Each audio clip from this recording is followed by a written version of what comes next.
Hello friends, welcome to Mita's রান্নাঘর।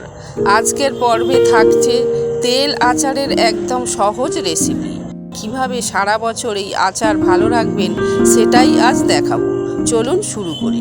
এখানে আমি প্রথমে 1 কেজি কাঁচা আম ভালো করে ধুয়ে নিয়েছি। এবার আমগুলো খোসা সহ ছোট ছোট টুকরো করে কেটে নেব।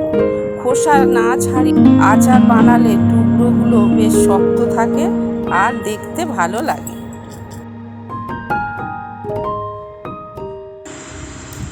এবার আমের টুকরোগুলোতে 1 চামচ নুন ও হলুদ মাখিয়ে রেখে দেব।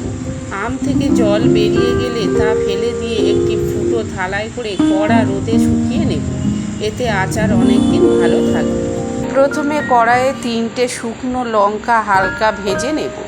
এরপর তাতে 1 চামচ করে মৌরি, জিরে, ধনে, মেথি এবং কালো সর্ষে দিয়ে হালকা নাড়াচাড়া করে নেব।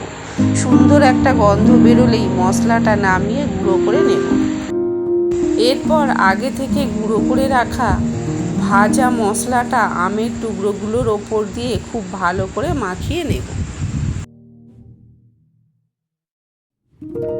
মাখানো আমগুলো কাঁচের বয়ামে করে আগে থেকে গরম করে রাখা সর্ষের তেল একটু ঠান্ডা হয়ে গেলে এর মধ্যে দিয়ে দেব আর দেব 1 চামচ বিট নুন। এবার মাঝে মাঝে রোদে দিলেই তৈরি আমাদের তেলের আচার, যা অনেক দিন পর্যন্ত ভালো থাকবে। রেসিপিটি ভালো লাগলে লাইক দেবেন এবং এমন আরও ভিডিও পেতে চ্যানেলটি সাবস্ক্রাইব করে পাশে থাকবেন। ভালো থাকবেন, সুস্থ থাকবেন। ধন্যবাদ।